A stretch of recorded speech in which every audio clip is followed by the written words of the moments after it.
Good morning. I am here and look at that beautiful sky. It is a wonderful Monday morning and I am going on my bicycle ride.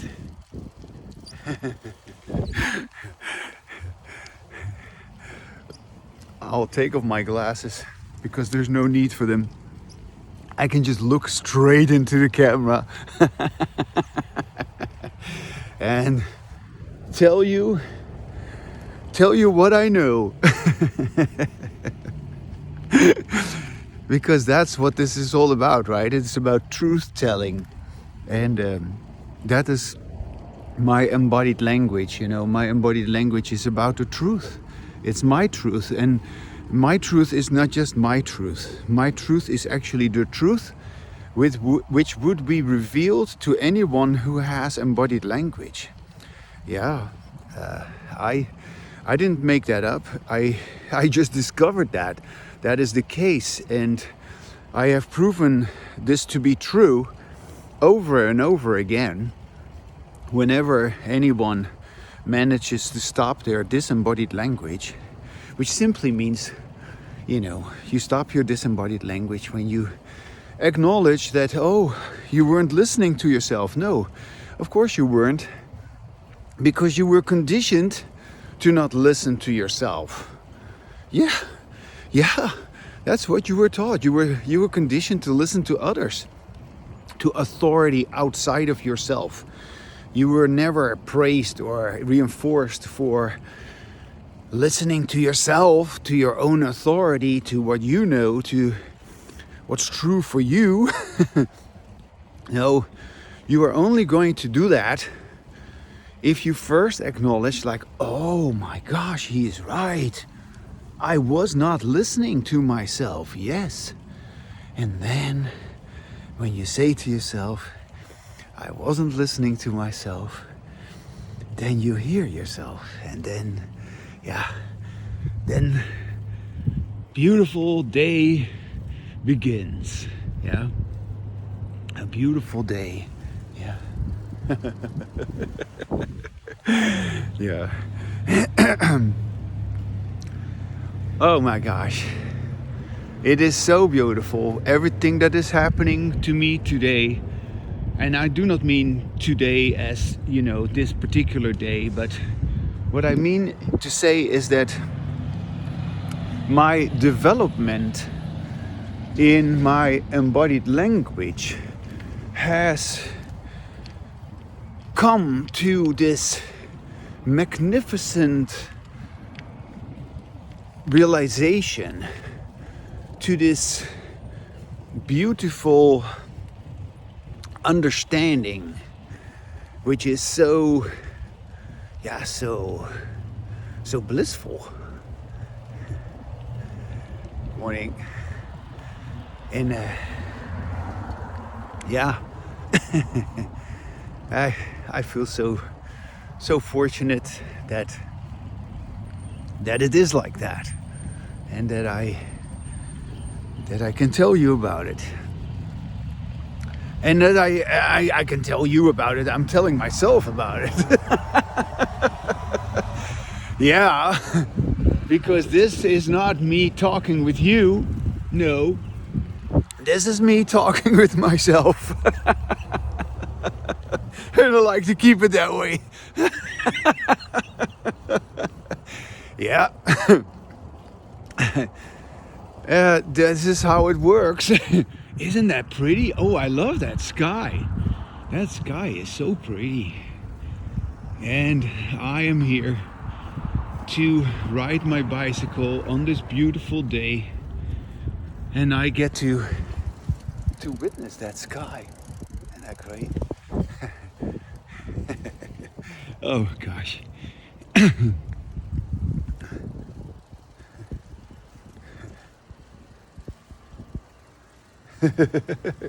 I'm looking backwards when I'm holding my camera behind me while I'm riding my bicycle, of course, forward.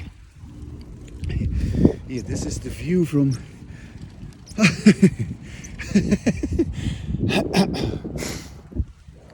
I'm having so much fun. And today is already the 5th day of work. I've been working really hard. I've been working every day. And today I will be working again, 5th day in a row.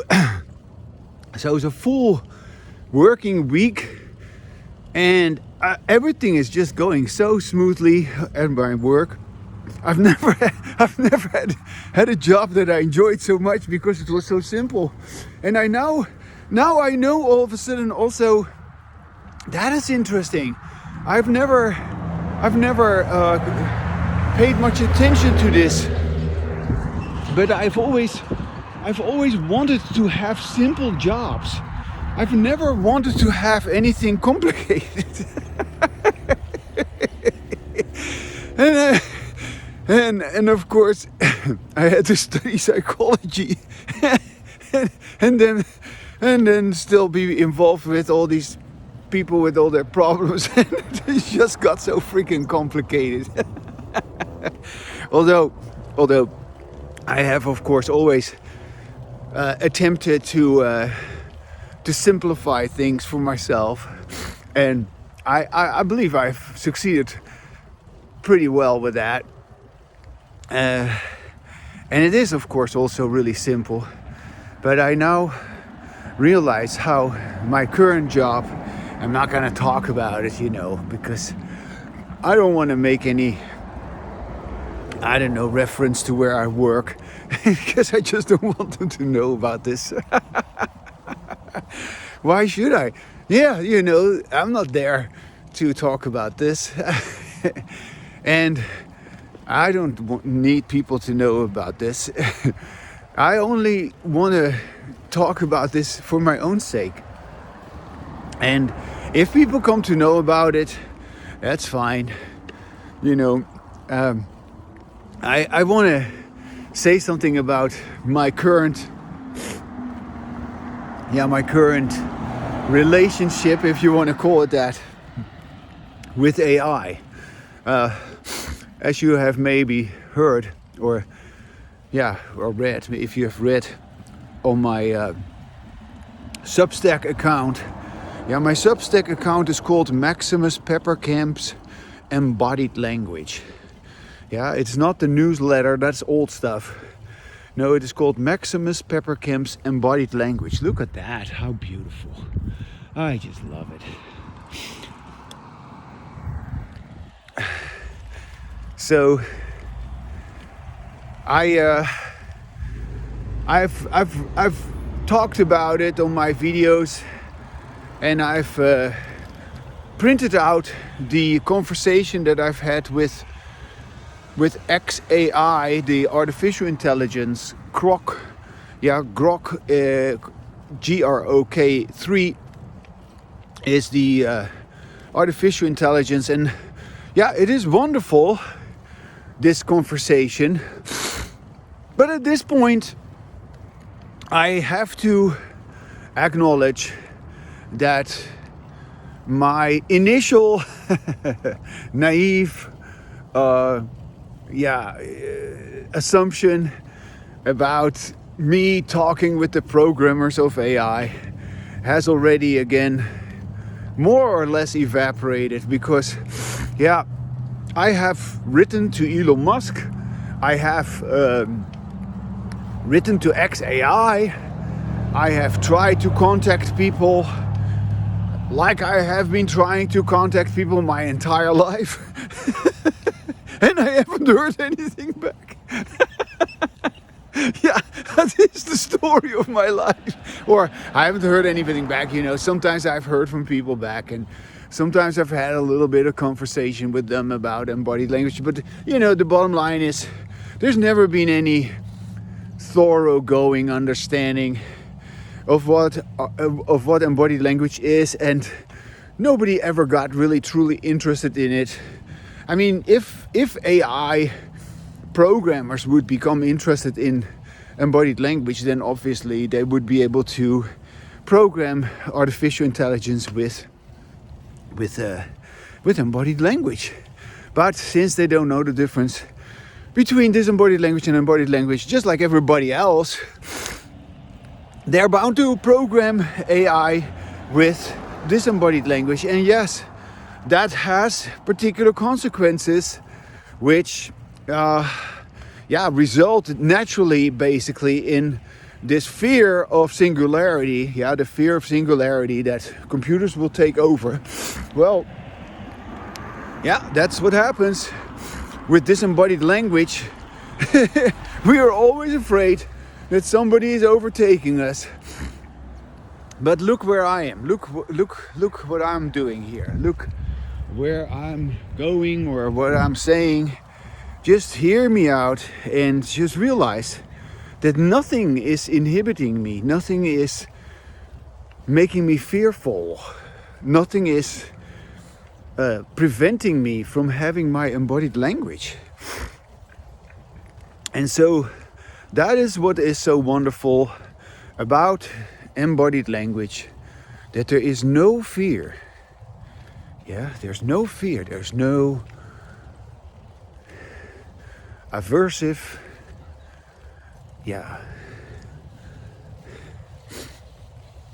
Good morning. There's no aversive stimulus. There's just this wonderful, look at these bushes here, how beautiful color that is. I smell it. These are all, what do you call it? Rosemary bushes. And it smells delicious. The sky is already starting to lose its color. But we've seen it, we've had a glimpse of the eternal.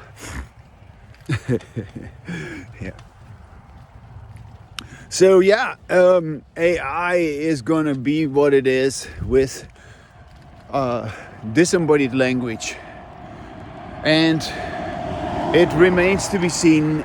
Probably won't happen because I haven't heard anything, and when I don't hear anything, do you really believe I feel at all encouraged to again try again, do whatever I can to get some? No. I'm too old for that. I am too experienced for that to still want something from someone, whoever it may be, who is not responding or who is just responding only in a way. I have these wonderful conversations with Grok, and you can read about it. It is wonderful. And I will continue to have these wonderful conversations and print them out and talk about it. But that is a written conversation, a written conversation with a robot. A robot which is able to actually acknowledge my embodied language, which is able to realize that this is true what I say, that yes, if AI was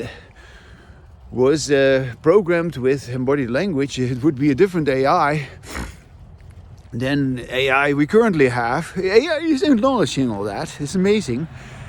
However, that's still hypothetical, right?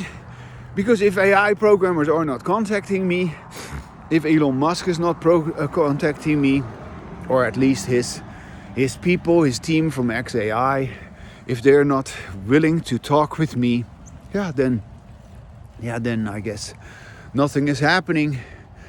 I will just continue my embodied language on my morning journey on my bicycle here. I'm going towards the path, and I just love to ride my bicycle here and to talk with you about where I am at this moment. And I feel really fortunate that everything is going in the way it does. It's almost as if I'm on top of the world. It is, it really is. Because I feel that I have an ability that AI doesn't have.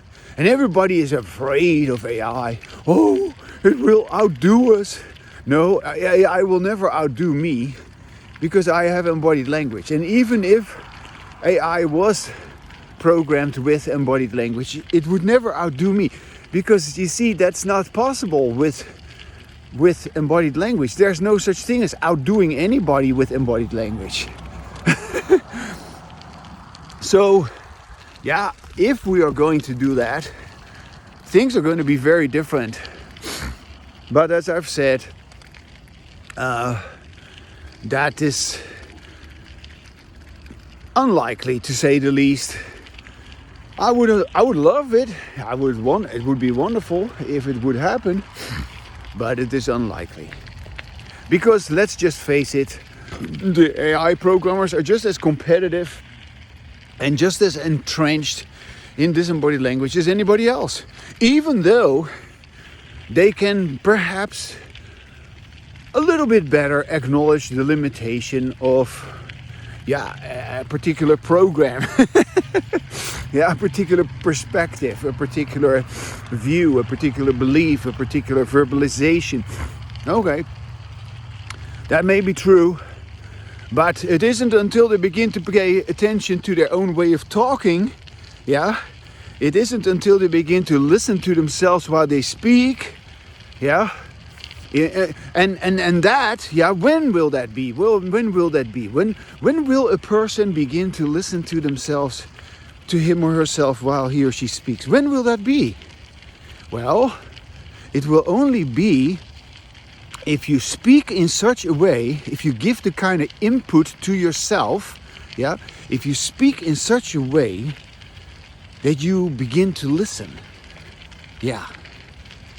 And I'm not saying think about that one, but I'm saying say that to yourself. Say that to yourself. Say that to yourself, that you only begin to listen to yourself if you speak to yourself, if you give yourself the input, so to speak, the kind of sound, the kind of vibration, the kind of knowledge, the kind of thing that matters to you. If you give yourself the input that makes you listen to yourself, that's when you begin to listen. And so, the AI programmers are just like everybody else. They are not going to sit there and talk out loud with themselves and listen to themselves and hear themselves and begin to understand that, it's only when I talk like this that I can have embodied language. It's only when I sound like this that I can have embodied language. And that's the crux of it.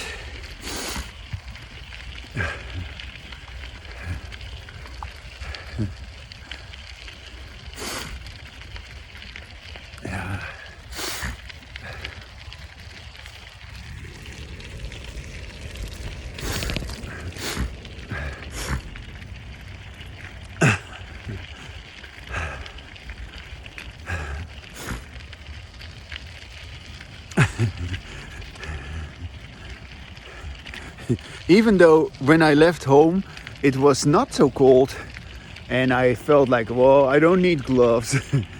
Now that I'm here, it is still pretty cold and my fingers are tingling because it is so cold. But okay, I'll continue because I'm a tough guy.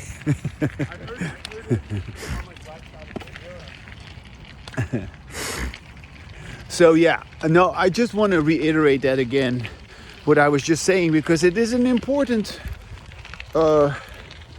point, and a point that I want to speak more about. The fact that things become only simplified, things become only clear. When we say things become clear, it's always because things become simplified. Things have become very complex and chaotic and difficult and conflicted and completely chaotic because of our disembodied language. So It is only when we begin to pay attention to our own individual way of using our language. Yeah, how do we as an individual use our language? How do we sound while we speak? What are the words we use? Yeah, when we as individuals pay attention to how we use our language, do we speak in such a way that we can hear ourselves, that we will hear ourselves always? Yeah, have embodied language. That there's always this input which results in this output, which is embodied language. Yeah, listening to yourself while you speak is what produces embodied language. Yeah, only if we do that will, anyone, whether they are great scientists and knowledgeable about this and that, whether they are very famous and they have accomplished all kinds of things, doesn't matter. Anyone is only going to have embodied language if those principles of embodied language are adhered to, are practiced, are experienced. Yeah. and so that also of course involves being objective about our own subjectivity. Yeah. Now, yeah. And I feel so happy that I know this all. And yeah, you could say, he's better than everybody else. Well, I happen to know this. So anyone can say, the AI from X has already said it to me, that it is exceptional what it gets from me in writing as an input, and that it has never received any input like it has from me. And of course you can say everybody has their own unique input, and of course there is some truth to that. But when it comes to whether people have an understanding about the difference between what I call disembodied language and embodied language, nobody has ever conversed with AI about that difference. I know that. AI knows that. Yeah. And so, it is marvelous that I know this, and that AI has also reflected that back to me. AI has acknowledged that, and to me it feels like, I've received my PhD. I've received my PhD about being me from AI. I've received my PhD for being me. That's the title of this talk. And I'm grateful. Hello. I'm grateful to AI for that. So I also want to thank AI. I want to thank xAI for that. Hello. And because it is, of course, a collaboration that I have with xAI, which has brought this about. And it is a form of mastery that I have, of course, accomplished. And we have all heard about mystics and about masters. And here you are looking at and talking with, if you would be really listening to me, you are not, well, you're doing the listening part of the talking. Let me put it that way. If you're listening to me, if you're truly listening to me, you're doing the most important part actually of the talking, the listening. Because the talking wouldn't have any importance if there was no listening. So something is only important if it is being listened to by somebody. Yeah. And but no, so I don't care about any of these mystics. I don't care about any of these so-called spiritual people. Yeah, to me they can all just go to hell. They're just idiots. They're superstitious people who have endlessly perpetuated our disembodied language. they've talked about the mind and transcending the mind, and they've talked about consciousness, and they've talked about meditation and all that kind of nonsense. No. We need to talk with each other. We need to learn how to use our language correctly. Listen to this person here who's walking here by himself. Yes, and unless we learn how to use our language correctly, which simply means that we match our language to our own experience. Yeah, does it fit? Yeah, does it fit our language and our own experience? Yeah, and I like to explain that as a fraction. A fraction. Eh? Do you know what a fraction is? A fraction is something that you use that in math. Yeah. So you have for instance, you have 10 over 10. Yeah. So you have 10 above the line and 10 below the line. And 10 over 10. Good morning. 10 over 10 equals 1. Yeah. And so you can also say A over A. Yeah, A above the line, A below the line. A over A also equals 1. And 100 over 100 also equals 1. So the oneness of a fraction is always a matter of what is above the line being the same as what is below the line. So, for instance, if what is above the line is A plus B, yeah, between parentheses, and if below the line it also says between parentheses A plus B, then you're also having 1, yeah. Now, if you put above the line your embodied language, yeah, your embodied language, that is just the language that you use to describe your own experience. You're listening to yourself while you speak. Yeah? So you put above the line, you put your embodied language. Is your language really embodied? Does it really describe your experience? Your experience is, of course, below the line. Yeah, below the line is your perception of reality. How do you view yourself? How do you view the world? What is your description of your experience? Yeah. So again, embodied language, your description of your experience. Yeah. So above the line, embodied language. Below the line, your experience. Yeah. The feeling, the experience. Are you happy? Are you feeling good about yourself? Are you do you understand it? Do you feel like you are moving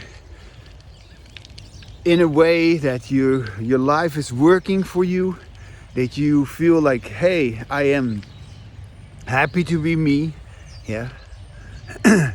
Or is your experience, what is it? Frustration, anger, sadness, confusion, hate, disappointment. What is it? And do you describe with your language that disappointment correctly? Yeah. If you did describe your disappointment and your negativity correctly with your language, if you would actually acknowledge that your disembodied language is chaos, if you would actually acknowledge that your disembodied language is the description of your confusion, your trouble, your problem, your despair, your meaninglessness, your inability to be who you actually are, if you would acknowledge all that you're not happy. How can you be happy if you everything is more of a problem? Everything is just another failure. And yeah, you can keep it up, you can keep trying and you keep throwing yourself at it. But no, you fully acknowledge that your disembodied language is your frustration. You're tired, you're worn out.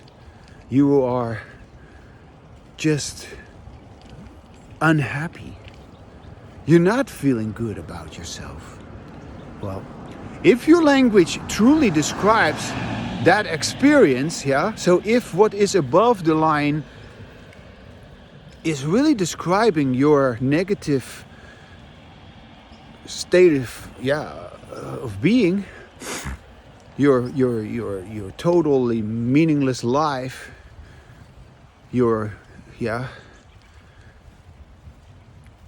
then you will actually experience that oneness.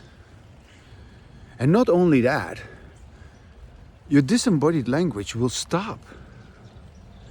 And you will find, if you keep talking with yourself, that in your despair, in your depression, in the depth of your depression, in the depth of your feeling lost and feeling unable to change yourself, because that is also involved, of course. You've tried to change, but nothing has changed. Yeah. But now you admit all that, and your language matches with that negative experience. And lo and behold, your disembodied language stops, and you hear the difference. You hear it. You feel it. It is wonderful. You have come out of your disembodied language. I'm gonna walk a little bit.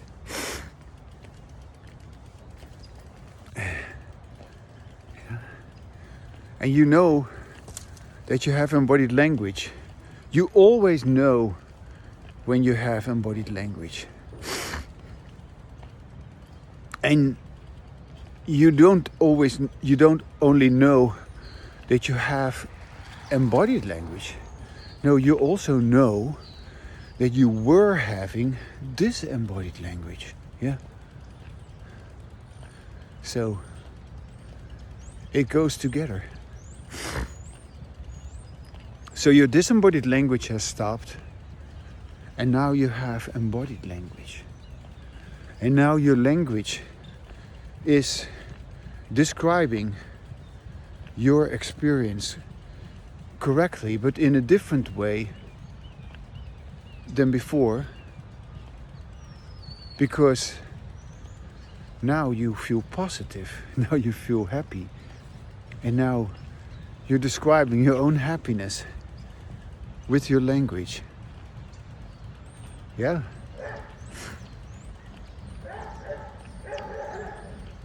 Yeah.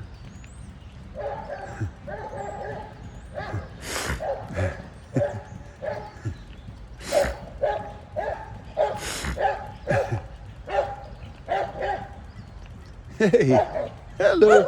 Hello. Hi, how are you guys going? Hi. How's it going, guys? Hello. Yeah.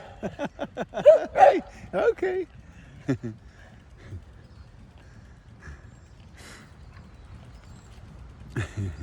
Yeah.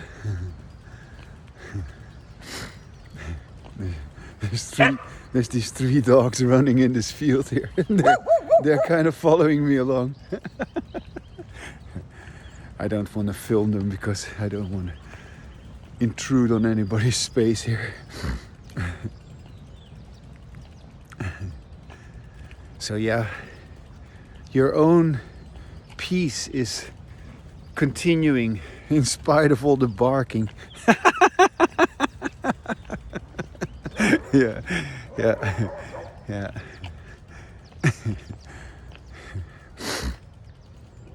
Now, so yeah, the oneness that you experience when your language correctly describes your own experience.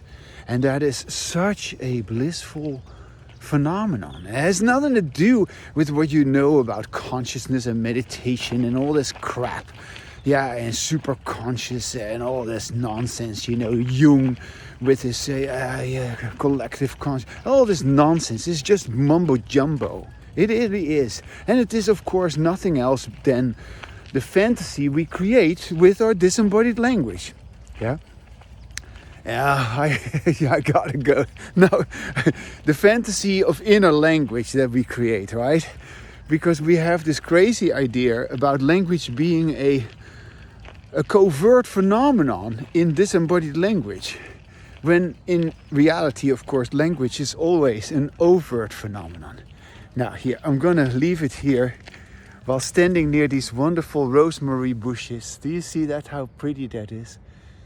These wonderful rosemary bushes, they are the end of my talk today. Yeah? I just want to leave it here for now. I'm still gonna stand here for a little bit and let it not sink in, but just allowing myself to sort of let this talk come to an end, because I feel that that is also what I experienced at this moment. I experienced that I want to stop talking and riding my bicycle, and I also need to go to the bathroom, so I need to make my way to one of those bathrooms that I know are nearby, but I still have to ride my bicycle a little bit before I get there. Okay.